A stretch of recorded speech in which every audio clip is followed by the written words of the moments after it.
Good morning, Coach Tobin. I am Brendan Murray, and I will be asking you a few questions about your position of being mayor. Very good. So, would you describe basically what your position entails? Well, it's past tense because Yes, what your position did entail.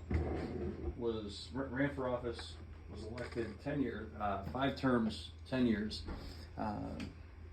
and it was responsible for oversight of basically everything with the city of Cortland, and that included the major departments: the police department, fire department, Department of Public Works, youth bureau, which is essentially also the Parks and Recreation department, and I would say our codes office would be the 5th major department. 5 major departments, you'd say, that you Yeah. looked over? Nice. So what motivated and inspired you to take this type of leadership position in town? Well, initially, it was about 15 or 16 years ago, there were some issues in the community, in specific neighborhoods around the college, about off-campus housing. And there was a lot of houses, bigger ones, that were being purchased and turned into student housing. And there were some residents that were asking, there were signs up that said moratorium now. So I asked a friend of mine, whose kid was a swimmer, and he explained basically what I just told you, and said, hey, if you really, we talked a little bit about it. He said, hey, you should run for office. I was like, I don't know. But I ended up running for city council. City council is 8 individuals, and it's check and a balance, sort of like Congress and the president, where council is basically a check or a sounding board for the mayor.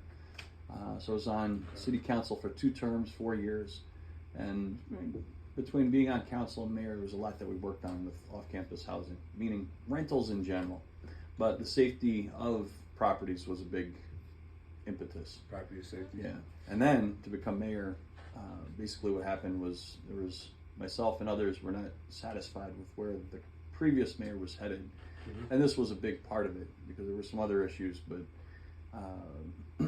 they were looking to acquiesce to some landlords on some things, and we had established a rental permit. We were trying to hold everybody accountable to the current laws. They wanted to make changes, and so kind of decided, all right, you either got to make a change. To make a change, sometimes you have to be the agent of change. Of course, I like that. So from that, how would you describe your leadership style? When I got into the role of mayor, before I got into the role, it was easy to see that the job entailed a lot, and police, fire, public works, youth bureau, rec services, code, no one person can know everything. And I forgot wastewater. It's water in, water out. There's the water department falls under public works. Wastewater comes out. I would say wastewater falls under DPW, Department of Public Works, but you can't really be an expert in everything, so you really need to be able to work collaboratively as a leader with others. And it's taking counsel from everybody and anybody that knows what they're talking about and being able to sift through things, and a lot of times making the best decision based upon all or as much of the information as you can gather. Using your resources. Collaborative, absolutely. Use your resources. Of course. So, what is your favorite aspect of what you did versus your least favorite thing of what you did while you were a mayor? So, the hardest and the best things about it. Hardest and the best things. Well, one of the best things was the collaboration, working with people, and it wasn't just people within the city. It would be within city government. It would be people within the community as well. So a lot of different groups and organizations that do great work, and it was an opportunity to help and empower, and that was a lot of fun. And probably the least favorite, times when you have to tell people no. Yeah. Which, I think most people go into elected office with the idea of helping and doing things positively, and sometimes you just can't make some changes, or you can't do things for people, and it's hard to tell people no. Even when it's the right decision, it's not necessarily easy. Even when it's the right decision, it's not necessarily Okay, I can see that. So, what kind of obstacles in this position did you face? So, say there could have been a specific moment where it seemed like a big obstacle for you to overcome while being in the mayor position. Every year budget was a challenging topic because the easy answer would be to just raise taxes more and more. You can't do that. You can, but you really shouldn't. Exactly. You want people to like you still. Yeah, I mean, how much is it going up? So over 10 years, we kept, there was only 1 year that it was over a 2% increase. And there were some extenuating circumstances. There was a change to how sales tax was distributed. County made that decision. It resulted in the city getting less. So we got stuck between a rock and a hard place.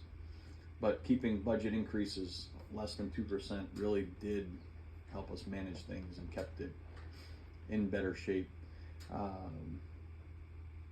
Some of the tougher challenges were problems that I wasn't familiar with. I mentioned wastewater, and there were renovations and things that had to be done at the wastewater treatment plant. And not being an expert in the field, it's like, okay, I need to rely upon others. And sometimes some of the decisions weren't even, I would say they're not my decisions. I supported them. It needed to come from me, but I needed to take somebody else's recommendation and say, okay, I'm going to support that. Of course. And then that becomes my decision. There you go. Yeah. Not easy to do, though. No, absolutely not. But can you describe your source? Oh, you already kind of been doing this. Sources of support in your position. Your peers, your wastewater management. So you've already answered that. Well, there's the people in the positions, but you sometimes need to ask others. So I would, on occasion, talk to people in positions similar, but in other places. Savante Myrick was the mayor in Ithaca. I talked with him at different times. Billy Barlow is the mayor still currently in Oswego. And I'd ask him questions about how he was doing some things. So you have, there's always other people in similar positions, and not just in government, but other people in leadership positions. My wife was always a sounding board, and she's the executive director for the YWCA. Okay. So, the personal relationship, obviously it's easy to talk about things, but her being in a position of leadership in another organization, and say, so-and-so, this is what happened, and she'd give great feedback in terms of potential steps. Of course. Wife always gives the best advice. Yeah. Well, a good significant other, you get, they add to your life. Of course. How do you go about implementing change? So what was your position? How would you implement change? Would you take a strong approach? Would you take a more mild, not as abrasive approach? What would you say? Change can be difficult. What is this saying? That change is the only constant in life? So with regard to change, if it was something that might be controversial, I would encourage and counsel and myself, we'd have public hearings, and we would talk about it at multiple council meetings. So a decision that could be made at one meeting, we would extend over 2 or more meetings so that we had the conversation. It would get out into the press, out into the public. They could talk to because the city's broken into 8 wards. So I could talk about it publicly, but they could talk about it with their constituents as well. And we try to get all the feedback.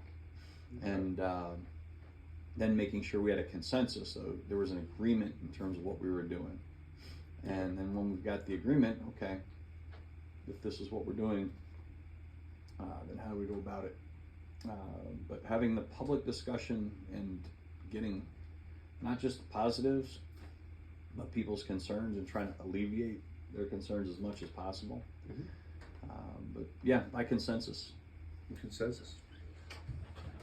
How did you handle conflict in your position? Conflict. Anyone maybe challenging your positions on things? Well, there's a lot of different opportunities for conflict. If we've gone through the process correctly, and what I mean by that is done the due diligence, all the research, this is a great follow-up because all the things that we just talked about. So we went through, we did the research, had the public discussion, we have a consensus. All right, we're in good shape. And during that process, if there's conflict and it's hard to bridge that gap, all right, you have to find ways to bridge that gap. And then sometimes there's just people that are upset, and it might be about how their trash was picked up. I'll give you one example. I got an irate phone call. I remember this one for years, from a lady, and she had shoveled her sidewalk, and then the plow came along and threw the slush back up on the sidewalk. And she was livid. And she called the office, so I got patched through. I was in the office, and I'm listening to her, and she was very angry. So I said, you know what, I'm just going to let her speak her piece. And no joke, it was a good 10, 12 minutes of her railing about the plows, and she's retired and has a hard time shoveling to begin with, and she would talk, and then she would stop and she'd say, are you still there? I said, yes, ma'am, I'm here. Just want to listen to all your concerns. And she would go.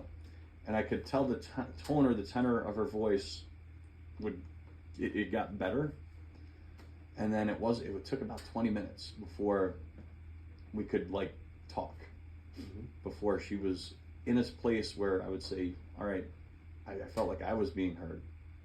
And then it was like another 10 or 15 minutes before it was like, all right, this is now, can we talk about solutions? And I was like, well, you know, the plows are on a route and they got to get those roads clear. So they can't accommodate, we can't say, oh yeah, your street's going to get plowed at 9 a.m. You know, what if the snow started at 8? What if it started at 4 a.m.?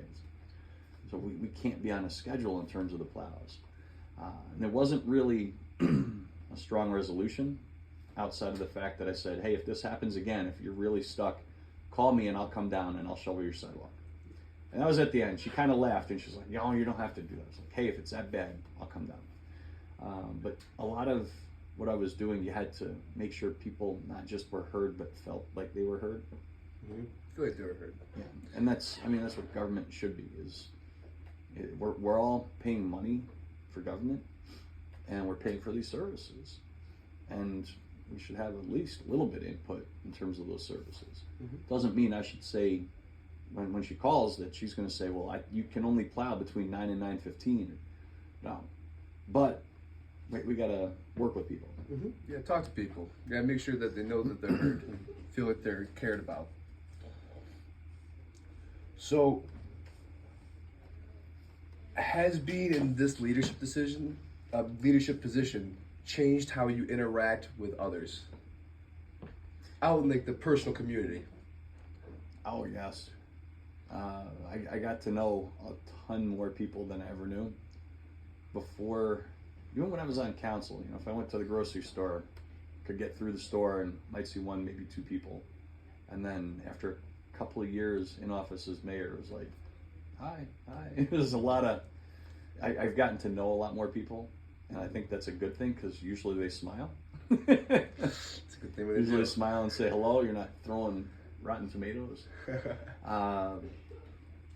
But yeah, there's times where that's a double-edged sword where you'll be out to dinner with the family and somebody will come up and they'll say hello, and then they'll talk about a problem or an issue or just something off topic, and I'm like, that's super, but I'm wife and kids here. Not the best times. They ask questions, but not the best times. And yeah, that can sometimes be a nuisance, you would say. Well, just it was like, all right, this isn't the right time or place, so please Exactly. recognize. Yeah, but it gave me a better appreciation for rock stars.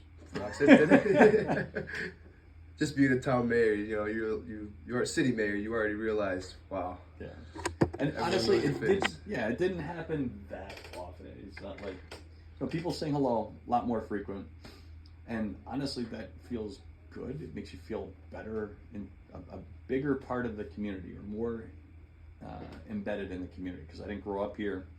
I was undergrad here at SUNY Cortland, and I was been a swim coach here. But my social circle was kind of small.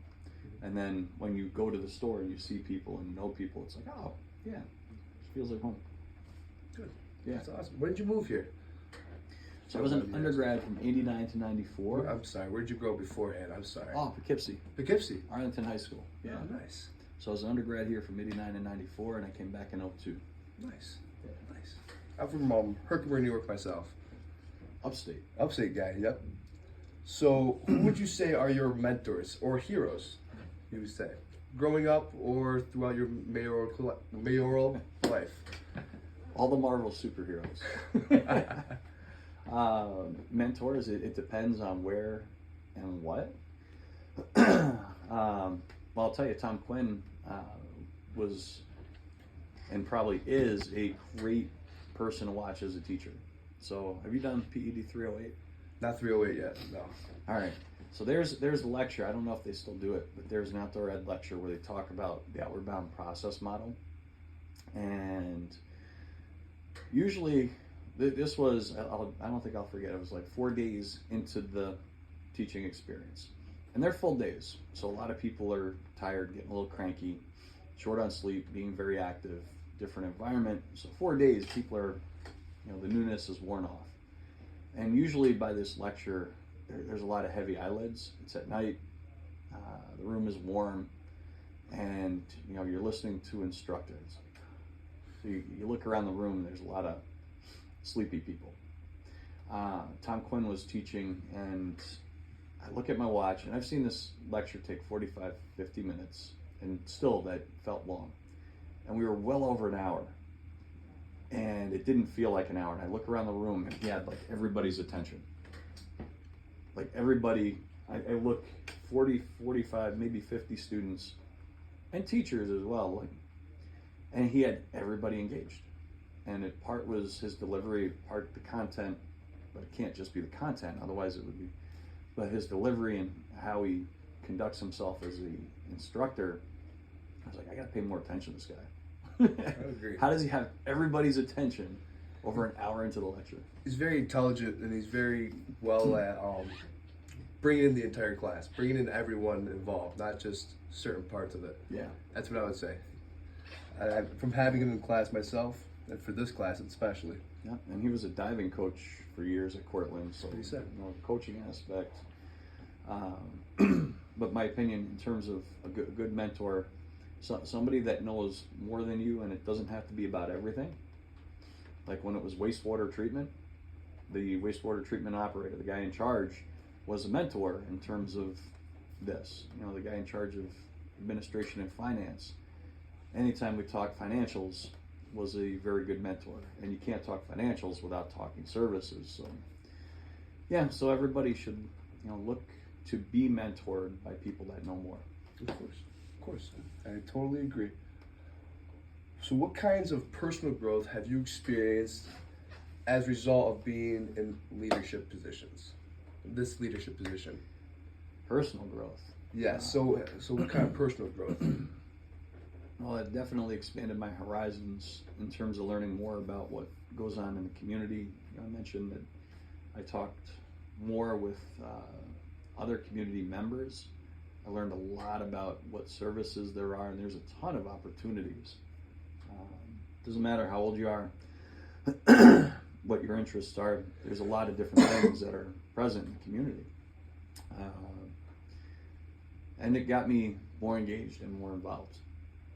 More involved. Yeah. Would you say that you saw a boost in your personal morals as you became in this leadership position? Boost in personal morals? Like say that you did your mindset change on any stances that you maybe were on the fence about? Like personally. That's what I would say. Oh yes, I'd say there's a lot of different things that rise up, and then you have to make decisions about, or you can't.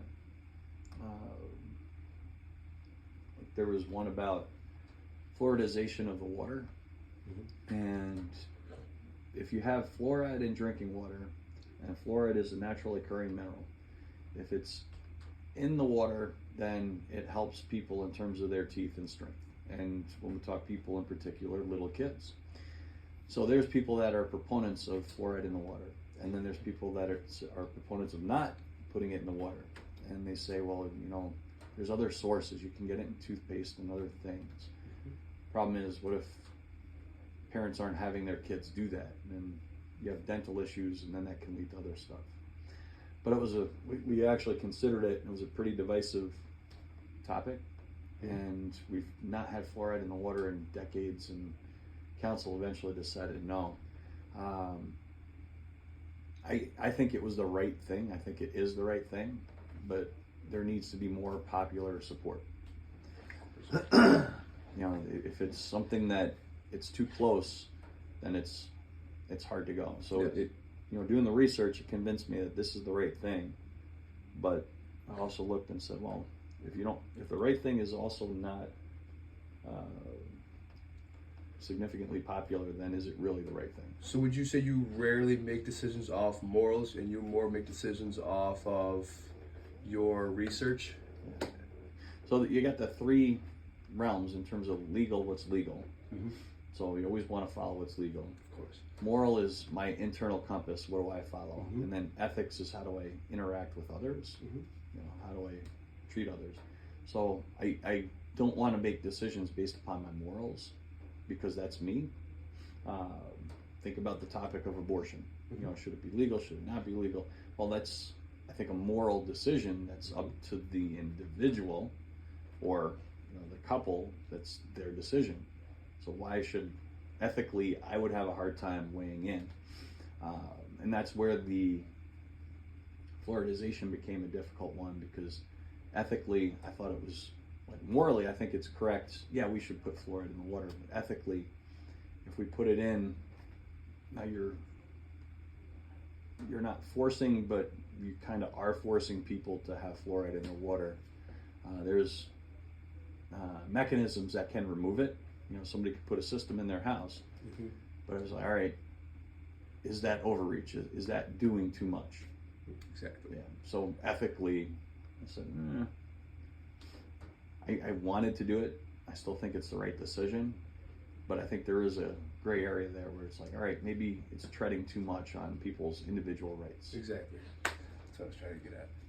How do you balance work life and family life?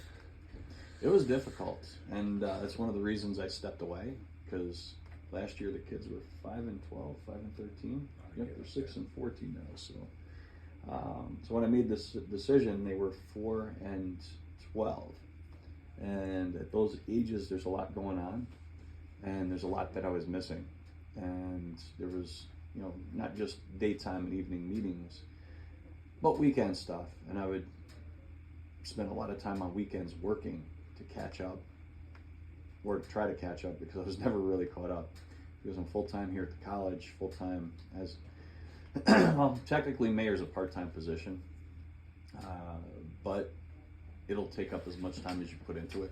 Uh-huh. Yeah, and it's a leadership position, so there's always more that can be done, there's more that should be done. So I decided to step away so that I could be more present for my wife and kids. It was the right decision. But in terms of, how did I balance it before? Tried to carve time out. It was, okay, here's time that's sacred or valuable. And in the morning, getting the youngest up and moving her along. Oh, it gets harder every year for her to Mm-hmm. get ready for school. Bedtime routine, trying to be present for things like that. And just saying, okay, here's the time for the family. And if it's a priority, you make it a priority. Of course. I love that answer. What advice would you give someone considering a leadership position? This is your final question. Take as long as you A want. leadership position. Now, first and foremost, know what the responsibilities of the position are, and do the research. So before I chose to run, I talked to a lot of different people, including several former mayors, about what the job entailed and what it was like for them. I talked to the people closest to me in my life, because taking on a new role or responsibility, that's going to impact not just yourself, but those close to you. So you do it with eyes wide open, and part of that is also, well, why do I want to do this? Mm-hmm. And are there things that you want to accomplish? And is this the right position for accomplishing those things? So the idea of running for mayor, it actually was more of, everybody took one step back, because I specifically remember a call with the member of the party, the political party I'm a member of, and he said, we got a meeting, and they're going to be the current mayor is going to ask to be endorsed, and there's no reason to say no unless there's an opponent. So are you going to run? And I said, all right. I said, you can put my name in and say, I'm thinking about it. I said, I'm willing to be a placeholder so you can look and see if there's somebody else. And the response was, that's great, you're running. That's not, I looked at my phone, I was like, that's not what I said. It's like, I'm trying to give you time. But, you know, part of it was the conversations that I had with others that others said, I think you can do this.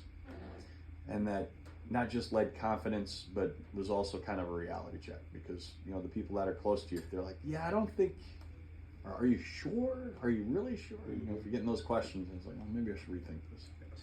Yeah, but, you know, go into things eyes wide open, know what you want to do or how you want to go about it, and do your research beforehand. I think leadership is a lot of, it's communication, and it's a lot of listening. It's less talking than it is listening, so it's more listening than talking, which is more, I'm doing more talking here than listening, but you're doing a project. So it's communication, and it's also, all right, coming up with a plan, getting people on board with that plan, and then making progress toward the end goal. Of course. Yeah, and the communication has to be key in that. Communication's always key. So if you want to be a leader, you got to be a communicator. Yeah, I agree. I totally agree. Well, that conducts our interview. Thank you, Coach Tobin.